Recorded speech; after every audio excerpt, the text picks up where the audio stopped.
ایک قول سنانا ہے آپ کو امام حسین کا، اور خواہش میری یہ ہے کہ میرے حاضرین اور ناظرین اس قول کو رٹا لگا کے یاد کریں، اس قول کو انشاءاللہ۔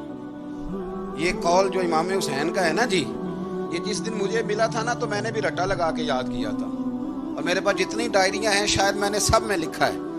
امام علی مقام رضی اللہ تعالیٰ عنہ فرماتے تھے اللہ کی رضا کے لیے کسی شخص کی ایک حاجت پوری کر دینا 1 مہینہ مسجد میں اعتکاف کرنے سے زیادہ درجہ رکھتا ہے۔ ایک بندے کی ایک حاجت پوری کر دینا 1 مہینہ پورا مسجد میں اعتکاف کرنے سے زیادہ درجہ رکھتا ہے۔ خدا کے بندے تو ہیں ہزاروں اور بنوں میں پھرتے ہیں مارے مارے، میں اس کا بندہ بنوں گا جس کو خدا کے بندوں سے پیار ہوگا۔ کسی بندے کی ایک حاجت پوری کرنا 1 مہینہ اعتکاف میں بیٹھنے سے زیادہ افضل ہے۔ اسی لیے تو میرے حبیب کریم علیہ السلام نے فرمایا تو رب کے بندوں کی حاجتیں پوری کرنے میں لگ جا، رب تیری حاجتیں پوری فرما دے گا۔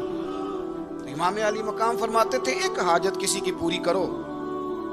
حضرت جناب سیدہ زینب بنت ابی رافع کہتی ہیں کہ سیدہ فاطمہ الزہرا ایک دن اپنے دونوں شہزادوں کو لے کے، جب حضور کی طبیعت مبارک بظاہر علیل تھی جس میں حضور کا وصال ہوا، دونوں شہزادے لے کے سیدہ فاطمہ نبی کریم کی بارگاہ میں گئی، کہنے لگی یا رسول اللہ میرے بچوں کو کچھ دیجئے۔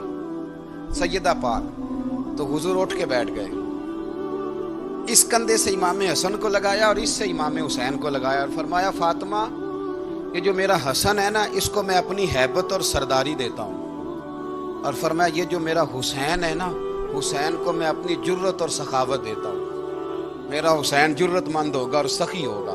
داتا گانج بخش علی حجویری امام الاولیاء سید الاصفیاء داتا صاحب کشف المعجوب میں فرماتے ہیں ایک دن نا امام حسین کے پاس ایک شخص آیا بڑی دور سے کچھ مانگنے کا، حضور کچھ دیجئے۔ وہ شخص کہتا ہے کہ میرا ظرف یہ تھا کہ 4-5 دینار ملیں گے، تو امام حسین فرمانے لگے تھوڑی دیر بیٹھ جا، رزق آ رہا ہے۔ تو امام حسین کو حکومت وقت کی طرف سے نا 5 تھیلیاں ملی، جس میں ایک تھیلی میں 500 اشرفیاں تھیں، 5 تھیلیاں آئیں، لیکن اس کو آنے میں نا ذرا دیر ہو گئی۔ وہ 5 تھیلیاں جب آئی نا تو امام حسین اس کی طرف 5 تھیلیاں بڑھا کے نا، ذرا دیکھنا میری طرف غور سے، 5 تھیلیاں بڑھا کے نا تو فرمانے لگے میاں جتنا تجھے انتظار کرایا نا اتنی ہم تیری حاجت پوری نہیں کر سکے، تو یہ نہ محسوس کرنا کہ حسین کے دروازے پہ بیٹھا بھی رہا ہوں تو ملا کیا ہے، یہ نہ محسوس کرنا۔ وہ شخص کہتا ہے جب میں نے وہ تھیلیاں کھولی اور پھر میری نظر امام حسین پہ پڑی تو میرے اندر سے آواز آئی اگر حسین ابن علی اتنے سخی ہیں تو محمد عربی کتنے سخی ہو۔ اگر یہ معیار ان کا ہے، ان کا یہ معیار ہے، اور خود بھیک دیں خود ہی کہیں منگتے کا بھلا ہو، خود کہنے لگے جتنا انتظار کرایا ہے اتنی تیری مدد کر سکے۔ یہ سخاوت کا معیار تھا، یہ طریقہ تھا۔ ایک دفعہ سیدنا امام حسین رضی اللہ تعالیٰ عنہ کے گھر کے اندر نا 5000 دینار آئے، مسجد میں تھے، آپ کو 5000 دینار ملے تو امام زین العابدین کہتے ہیں کہ مسجد سے لے کر گھر آنے تک امام حسین نے 5 کے 5000 اللہ کے رستے میں خیرات کر دی۔ فرماتے میں نے کہا ابا جی 5 دینار کی گھر میں ضرورت تھی، مالاں والے سخی نہیں ہوندے تے سخیاں کل مال نہیں ہوندا، ایتھے اوتھے دوویں جہانی سخی کنگال نہیں ہوندا۔ کہا ابا جی 5 دینار کی گھر میں ضرورت تھی، تو کہتے ہیں مجھے فرمانے لگے بیٹا یہ جن کو میں نے دیا ہے نا یہ گھر کے لیے ہی دیا ہے، یہ گھر کے لیے ہی دیا ہے، جن کو دیا ہے تمہارا کیا خیال ہے، یہ باہر خرچ ہوا ہے، یہ گھر کے لیے ہی ہے۔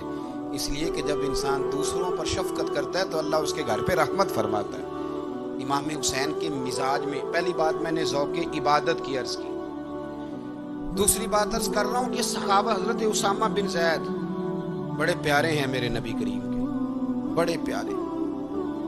حضرت اسامہ بن زید کے بارے میں سیدہ عائشہ صدیقہ فرماتی ہیں ان کے ناک سے اگر ریٹھ نکلتی تھی تو اللہ کے رسول اپنے دست مبارک سے صاف کر دیتے تھے، اور سرکار فرماتے تھے کہ اگر اسامہ لڑکی ہوتا نا، ان کے غلام کے بیٹے تھے حضرت زید بن عمرو، اگر یہ لڑکی ہوتا میں اسے زیور پہناتا۔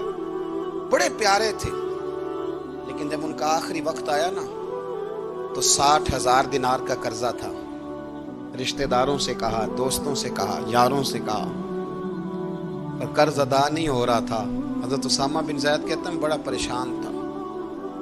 جب حد ہو گئی نا تو حضرت اسامہ بن زید فرمانے لگے جاؤ کوئی حسین ابن علی کو خبر کرو، ان سے کہو میں نا غلام ہوں آپ کے نانا کا، مقروض دنیا سے چلا گیا تو کیا بنے گا.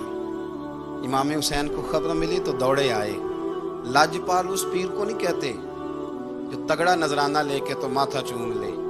لاجپال تو اس کو کہتے ہیں کہ جب ضرورت پڑے تو وہ سر پہ موجود ہو. حضرت سیدنا امام حسین تشریف لائے تو جناب اسامہ بن زید رو پڑے، کہنے لگے حضور میں نے نا غلامی کی ہے آپ کے نانا کی، اور اس غلامی پہ ناز ہے. اب 60,000 دینار کا قرضہ لے کے دنیا سے جاؤں گا تو میری قبر پہ بوجھ رہے گا. امام حسین خادم کو بھی کہہ سکتے تھے جاؤ گھر پیسے پڑے ہیں لے آؤ. امام حسین خود گئے، چادر روڑ کے تو اس کی اوٹ میں بکل میں 60,000 دینار چھپا کے لائے اور جناب اسامہ بن زید کے سامنے رکھ کے کہنے لگے اسامہ یار پیسے رات کو ہی آئے تھے، میں سوچ رہا تھا مجھے تو ضرورت نہیں، اللہ نے کس کا نصیب میرے گھر میں بھیج دیا، مجھے تو حاجت ہی نہیں تھی، اب پتہ چلا پیسے تیرے تھے، اللہ نے حسین کی ڈیوٹی لگائی ہے کہ جا کے دے آ. حضرت اسامہ بن زید رو پڑے، فرمانے لگے اللہ آپ کو بہترین صلہ عطا فرمائے. یہ معیار تھا. اور پھر تیسری بات یہ کہ دل کے بڑے صاف تھے. دل بدستاور کے حج اکبر است، از ہزاراں کعبہ یک دل بہتر است. شیخ سعدی کہتے ہیں کہ درویش کہتے ہیں کہ کسی کا دل رکھ لینا نا، دل راضی کر دینا کعبے کا 1000 بار حج کرنے سے بہتر ہے. دل بدستاور کے حج اکبر است، کسی کا دل راضی کرنا حج اکبر ہے. امام بڑا ہی پیار کرتے تھے. گھوڑے پہ جا رہے تھے، کچھ فقیر غریب لوگ بیٹھ کے روٹی کھا رہے تھے. کہاں رہے تھے؟ سڑک کے کنارے. تو امام زین العابدین فرماتے ہیں کہ جب امام حسین گزرے تو انہوں نے آواز دی حضور دل کرتا ہے ہمارے ساتھ بیٹھ کے روٹی کھائیں. کائنات کے مالک و مختار کے نواسے اور دنیا کے سب سے بڑے شہزادے گھوڑے سے اترے اور غریبوں کے ساتھ سڑک پہ بیٹھ گئے، روٹی کھانے لگے اور دیر تک کھاتے رہے. اور جب فارغ ہو گئے تو فرمانے لگے کھانے کی ضرورت بھی نہیں تھی، حاجت بھی نہیں تھی، پر تم نے آواز دی تو دل رکھنے کو بیٹھ گیا تھا، اگر اجازت دے تو چلا جاؤں. یہ مزاج تھا، یہ طبیعت تھی. آپ کے ایک بھائی ہیں چھوٹے، حضرت محمد بن حنفیہ نام ہے، حضرت مولا علی شیر خدا رضی اللہ تعالیٰ عنہ کی دوسری بیوی سے. ایک دن حضرت امام حسین ان کے گھر میں بیٹھے تھے تو کسی بات میں نا اختلاف رائے ہو گیا، تو امام علی مقام ناراض ہو گئے، فرمایا آج کے بعد تیرے گھر نہیں آؤں گا. رومال اٹھایا چلے گئے. لوگوں نے حضرت محمد بن حنفیہ رضی اللہ تعالیٰ عنہ سے کہا حسین تو ناراض ہو گئے، کبھی نہیں آئیں گے. آپ فرمانے لگے بھائی تمہارا ہے کہ میرا؟ جی بھائی تو آپ کے ہیں. فرمایا اگر کہو تو چند منٹوں میں حسین واپس آئے. جناب ناراضگی ہو گئی ہے. فرمایا ناراضگی ہوئی ہے پر میں اس کے دل کی نرمی کو تو جانتا ہوں، اس کے مزاج کے اندر جو محبت ہے اس سے تو ابھی آئے. کہ جناب وہ کیسے؟ فرمانے لگے دیکھنا ذرا. تو امام حسین نے خط لکھا، حضرت محمد بن حنفیہ نے رکا لکھا، کہنے لگے حسین میرے باپ کا نام بھی علی ہے اور آپ کے باپ کا نام بھی علی ہے، پر ایک فضیلت ایسی ہے جس میں میں آپ کا مقابلہ نہیں کر سکتا، وہ یہ ہے کہ آپ سیدہ فاطمہ الزہرا کے لال ہیں، آپ محمد مصطفیٰ علیہ السلام کے نواسے ہیں. کہنے لگے بھائی جان آپ نے نانا جان کی وہ حدیث تو سنی ہوگی کہ دو لوگ ناراض ہو جائیں تو جو صلح پہلے کرے جنت میں پہلے جائے گا. فرمانے لگے دل میرا کر رہا تھا کہ پہلے صلح کر لوں، لیکن پھر بڑے بھائی کو پشت کروں گا جنت میں جاتے ہوئے، یہ بھی تو بے ادبی ہے نا. اب خط میں نے لکھ دیا ہے، آپ کا جو ارادہ ہو. امام حسین نے خط پڑھا تو آنکھوں میں آنسو آ گئے. پھر سے رومال اٹھایا. بچے پوچھنے لگے کہاں جا رہے ہیں؟ کہا بھائی کے گھر جا رہا ہوں. کہا آپ تو ناراض تھے. فرمایا تھا ناراض پر ہے تو میرا بھائی نا. ہو گئی بات ختم. بڑی دل میں نرمی، طبیعت میں سوز، لہجے میں گداز، لیکن اس کے ساتھ ساتھ امام حسین رضی اللہ تعالیٰ عنہ کا جذبہ جہاد، امام حسین کی استقامت. آج لوگ ادھر ہوتے ہیں جس طرف ہوا کا رخ ہوتا ہے. آج لوگوں کی سوچوں کا زاویہ یہ ہے کہ جدھر رش زیادہ ہوگا ہم بھی ادھر جائیں گے. ہم یہ نہیں دیکھتے حق کس طرف ہے، ہم یہ دیکھتے ہیں رش کس طرف ہے۔